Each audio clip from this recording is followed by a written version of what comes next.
मुख्य उद्देश्य जनमानस में लोगों के मानसिक विकास और आध्यात्मिक उन्नयन के लिए हमारे ग्रंथों में वेद, उपनिषद, पुराण, रामायण, रामचरितमानस आदि में कहा गया है कि भगवान शिव जगत गुरु हैं।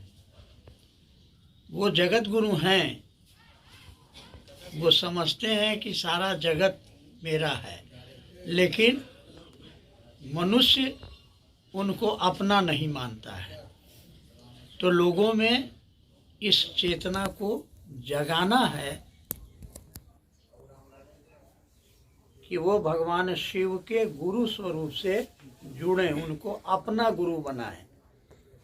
गुरु के रूप में भगवान शिव अपने शिष्य को जीवन जीने की कला सिखाते हैं, उसके व्यक्तित्व के सुंदरतम पक्ष को उजागर करते हैं और जीव को शिव बनाते हैं। उनसे जुड़ने के लिए इस कालखंड के प्रथम शिव शिष्य वरेण्य गुरु भ्राता साहब श्री हरिनानंद जी के द्वारा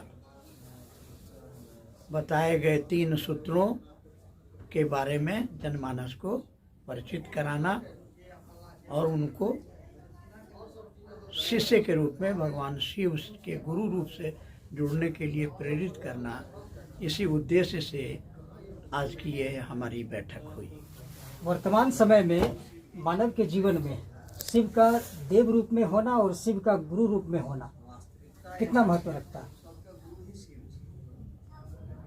महादेव को कहा गया है अवधर दानी।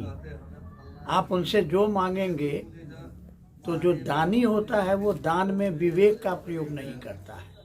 आप जो मांगेंगे वो दे देगा, उससे आपका भला होगा या आपका नुकसान होगा वो आपका विषय है।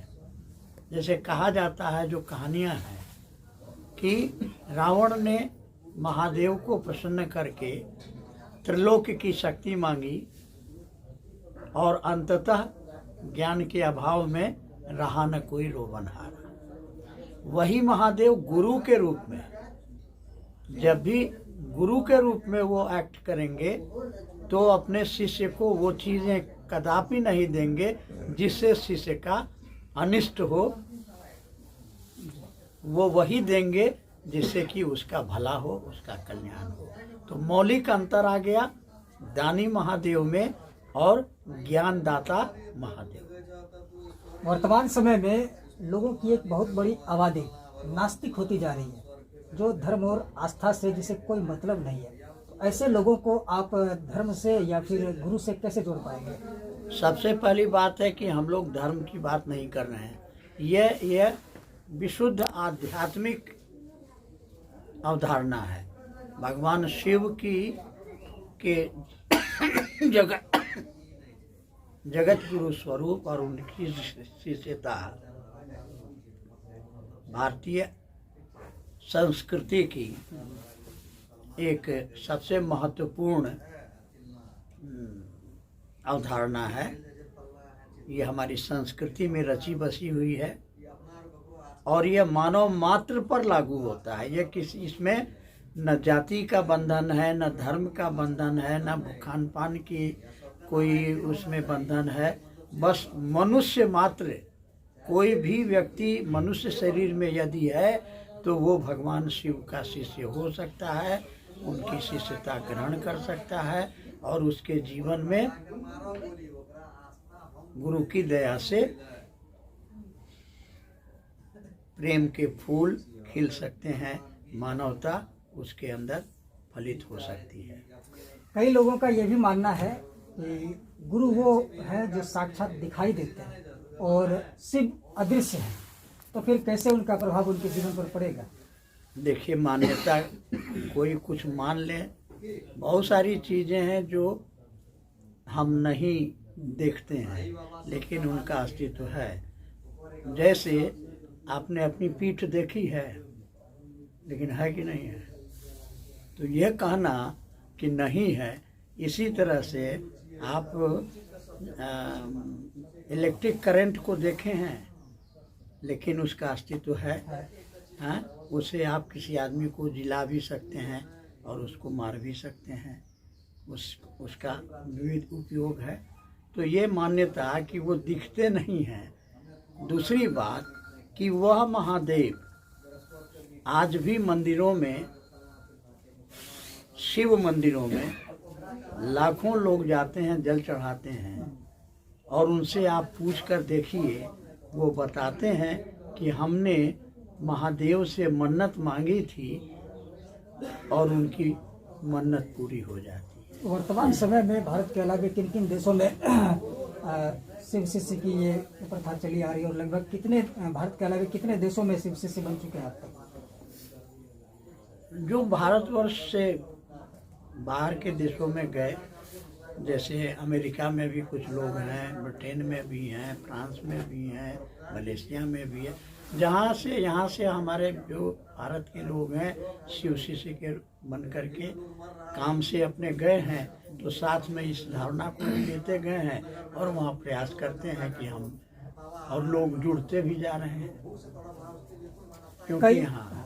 क्योंकि यहाँ कोई बंधन तो है नहीं, किसी तरह का बंधन नहीं है। आप मनुष्य हैं, बस इतना ही काफी है। कई अन्य पंथ और संप्रदाय के लोग हैं जो शिव शिष्य की शिष्यता को लेकर कई तरह के सवाल खड़े करते हैं, और अपने पंथ को सब अपने अपने तरह से ऊंचा और नीचा दिखाने की कोशिश करते हैं। इस पर क्या कहना चाहेंगे? भैया, सबको आज़ादी है अपनी बात करने की। हम तो इतना ही कहेंगे, पुट टू टेस्ट एंड जज बाय रिजल्ट। आप शिव को गुरु मान करके जांच लीजिए, अगर नतीजे आपको मिलते हैं, सकारात्मक नतीजा मिलता है, तो खुद ब खुद आप उसको ग्रहण करेंगे।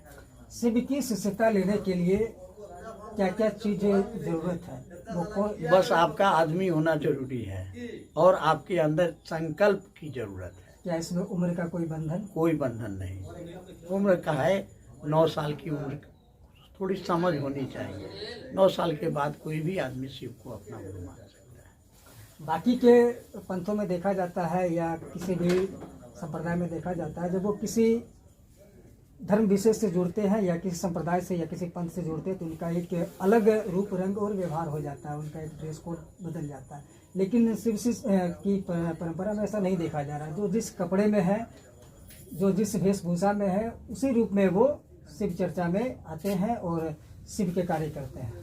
बिल्कुल सही बात है। हमारा कोई कोड नहीं है। सामान्य रूप से हम जैसे हैं उसी रूप में हैं,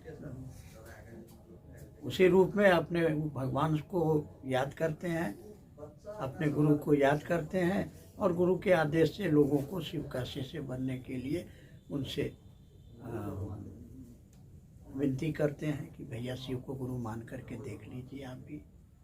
यहाँ कोई कोड, ड्रेस कोड नहीं है, और इस तरह का कहीं कुछ भी ऐसा नहीं है कि ये मत खाओ, वो मत खाओ, ये मत करो, वो मत करो, ऐसा कुछ नहीं है ना। क्योंकि मानव मात्र जो है वो उस परमात्मा के द्वारा बनाया हुआ है, इसलिए हर इंसान को इस बात की पूरी आज़ादी है कि वो शिव को अपना गुरु बनाएंगे। और सबसे बड़ी बात है कि जिस तरह से एक डॉक्टर अपने रोगी का इलाज करता है, वो नहीं देखता है कि इसका ड्रेस क्या है और इसका खाना क्या है, इसका धर्म क्या है। उसका एक ही उद्देश्य रहता है, रोगी को चंगा करना। वैसे ही जगत गुरु भगवान शिव यह नहीं देखते हैं कि जो शिष्य बन रहा है वो हिंदू है कि किसी दूसरे धर्म से बिलोंग करता है, शाकाहारी है कि मांसाहारी है, पापी है कि पुण्यात्मा है। कोई भी उनसे जो जुड़ेगा, तो जैसे पारस पत्थर जैसे ही लोहे से जुड़ेगा सोना बना देगा,